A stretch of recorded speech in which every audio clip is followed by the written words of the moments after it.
Parfois, sur une marche simple, il n'arrive pas vraiment à suivre. Panasonic a rattrapé beaucoup de son retard d'un coup, mais clairement, il va falloir encore travailler.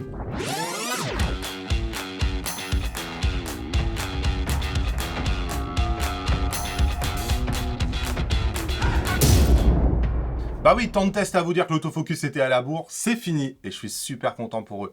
Le G9 II que je vous teste aujourd'hui dispose encore d'une nouvelle évolution de l'autofocus et cette fois, je peux vous le dire, ils l'ont. Avec ce boîtier, on sent qu'ils ne se sont pas posé beaucoup de questions. Ils ont fait ce que nous, clients, on adore et que peu de constructeurs font. Ils ont mis tout ce qu'ils pouvaient sans aucune retenue, sans se poser aucune question. En fait, ils ont repris la base du GH6, le boîtier du S5 II, ils ont bossé fort sur l'autofocus, un nouveau CPU et ça donne le G9 II. Pour vous donner un aperçu du petit monstre, aussi bien en photo qu'en vidéo, on a une rafale 60 images par seconde, un super buffer, du noir et blanc signé Leica, une stabilisation 8 stops, de la 4K 120 fps, All Intra, ProRes, SSD, anamorphique, il sait tout faire. Quand vous l'avez dans la main, c'est un boîtier qui est confortable parce qu'il a un grip. On a une molette pour la cadence de la rafale, une molette PASM avec 3 modes personnalisables, molette avant, molette arrière, un bouton rouge pour la vidéo. Le déclencheur, c'est le même que celui du S5 II, donc exit les problèmes de sensibilité du G9. Le joystick est bien là. Oui, le viseur est joli, il est bien, le grossissement est agréable, mais c'est pas le plus défini, 3,6 millions de points. L'écran LCD est sur rotule, il est assez lumineux, 1,84 millions de points.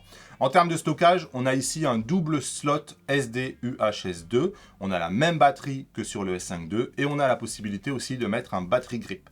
En termes de port casque, port micro, port HDMI pleine taille, USB-C et le boîtier est tropicalisé évidemment. En fait, ce boîtier, on le connaît déjà, c'est strictement le même que celui du plein format S5 II. Alors oui, du micro 4 tiers qui est aussi encombrant en termes de boîtier qu'un S5 II, il y a certains qui vont tiquer. Moi, j'y vois un avantage parce que les passionnés de la marque qui vont être équipés des deux systèmes pour leurs avantages respectifs, ils vont passer de l'un à l'autre. Ils vont garder les mêmes habitudes et les mêmes menus et ça, c'est vraiment top. À l'intérieur, on retrouve un capteur micro 4 tiers de 25,2 millions de points, une rafale AFC de 10 images par seconde en mécanique et 60 images par seconde en électronique.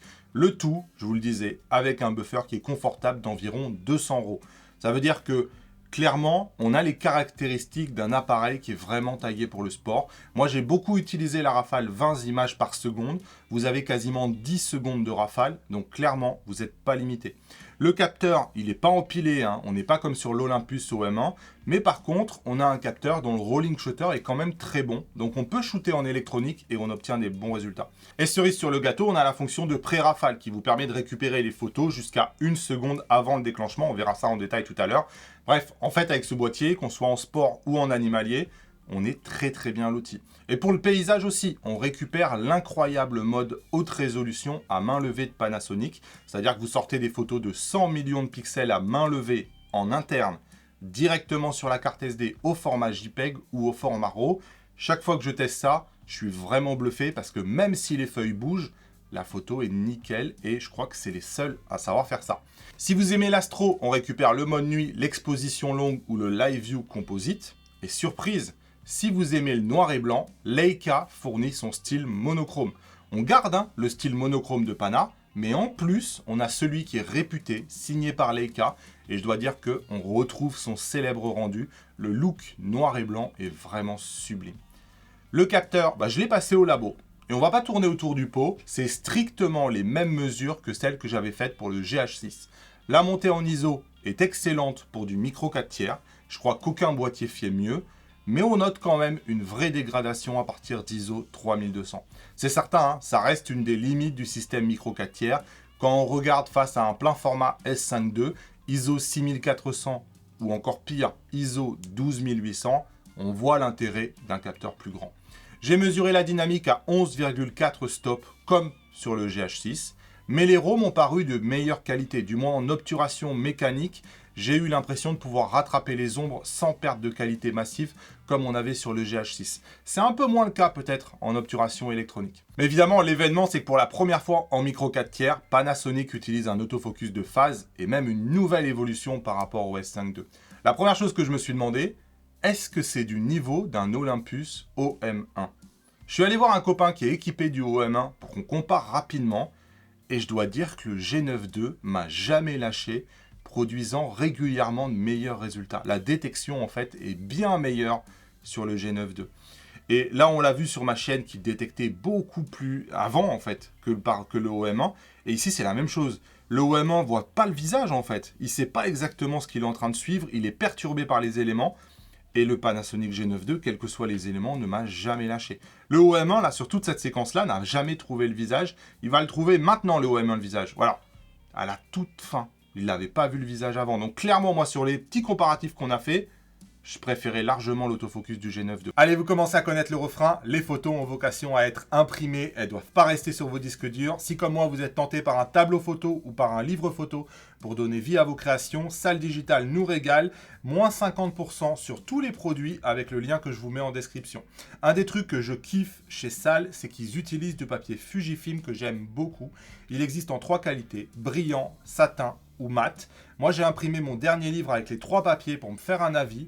Franchement, hein, sans langue de bois, celui que j'aime le moins, c'est le papier mat. Alors, si vous cherchez aucun reflet et aucune empreinte de doigt, c'est vrai que c'est top. Mais moi, personnellement, je trouve qu'on perd trop en contraste et on a une image qui devient un peu plus terne.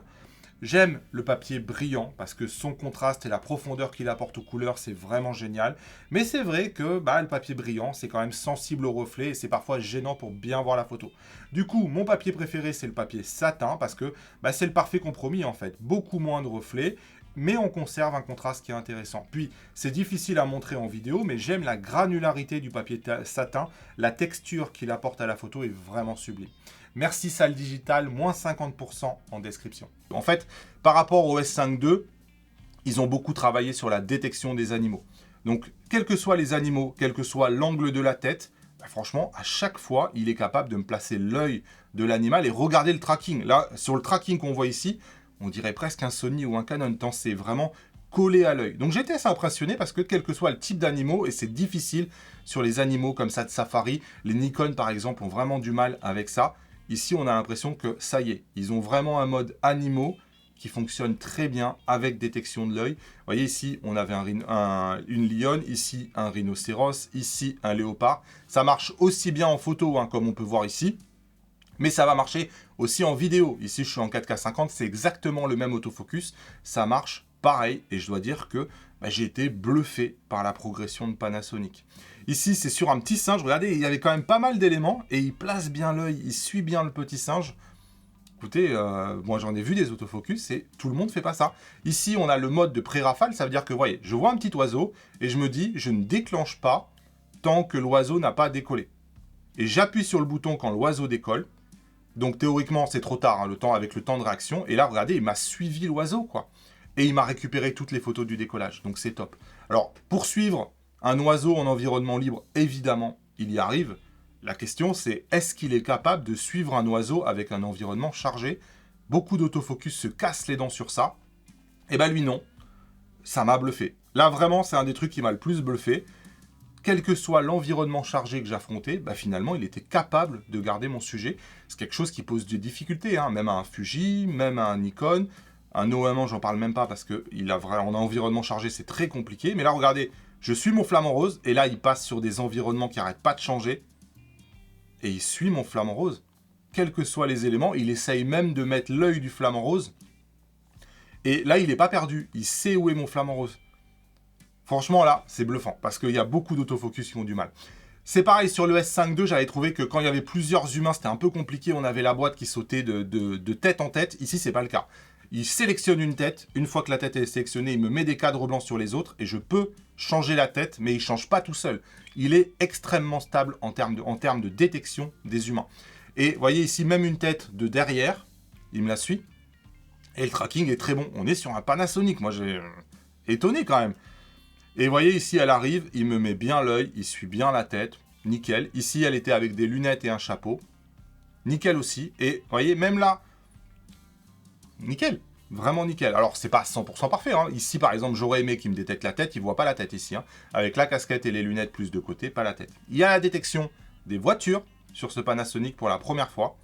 Et on a aussi la détection des motos. Et pour le peu que j'en ai essayé, ça marchait vraiment très très bien.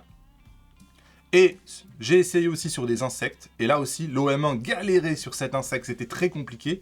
Panasonic, aucun problème. Alors attention, hein, il faut raison garder, hein, je ne suis pas en train de vous dire qu'on est au même niveau que Sony ou Canon, c'est même pas du tout le cas. Sony et Canon ont quand même beaucoup d'avance. J'ai rencontré des cas où il était perdu, notamment en zone large, où il ne trouvait pas du tout le sujet tout seul, et où je devais passer en zone pour lui dire mon sujet, il est là-bas. J'ai rencontré des cas, comme on a vu ici sur la plage, et c'était le cas par exemple avec la tête de ma fille, qui franchement lui revenait pas du tout. Il avait souvent des difficultés à trouver son visage, probablement dû à ses cheveux longs détachés et à ses oreilles qui étaient cachées par les cheveux. Mais je pense que on est dans le même wagon qu'un Fujifilm ou qu'un Nikon, chacun ayant ses qualités et ses limites évidemment, mais je trouve que là pour le coup, ils ont vraiment un autofocus qui marche, et tout ce que je raconte, je vous le répète, c'est valable aussi bien en photo qu'en vidéo. Allez, petite pause dans la vidéo, si le Panasonic G9 II vous intéresse, sachez qu'il y a une offre pour le lancement, je vous mets le lien dans la description. C'est dispo évidemment chez ipln.fr, Images Photo Lyon.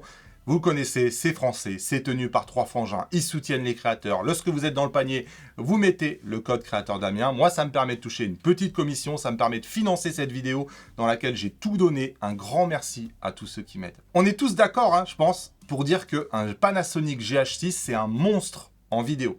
Bah, sachez que ce G9 II, il récupère quasi tout du GH6. Vous allez pouvoir faire de la 5,7K à 60 fps, de la 4K ou de la C4K en suréchantillonné en 4K 25 ou 4K 50, 422 10 bits. On a accès à du vrai Vlog avec toutes les dernières fonctions de gestion des luttes. Vraiment, ils ont absolument rien gardé sous la pédale. La montée en ISO, moi je l'ai trouvée assez identique à celle du GH6, donc c'est la meilleure possible en micro 4 tiers.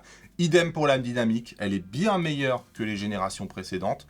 Et le rolling shutter aussi est très bon, tout comme c'était le cas sur le GH6. À un détail près, le GH6, il était sorti avec une fonction de dynamic boost qui passait l'ISO natif à 2000. Ici, on n'a plus besoin de cette fonction. On a la même dynamique que le GH6, mais sans s'encombrer de cette contrainte et à ISO 500.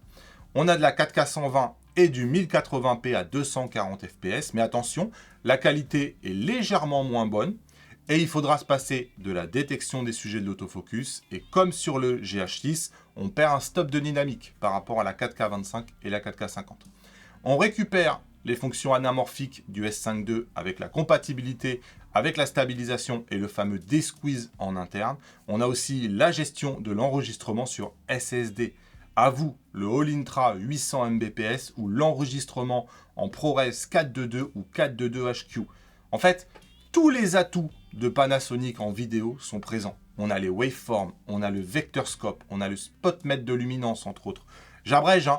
Mais il y a tellement de choses. C'est pareil pour l'audio. La qualité de l'audio est dingue. On a 4 channels en 24 bits. On a la possibilité, si on veut, de mettre un adaptateur XLR.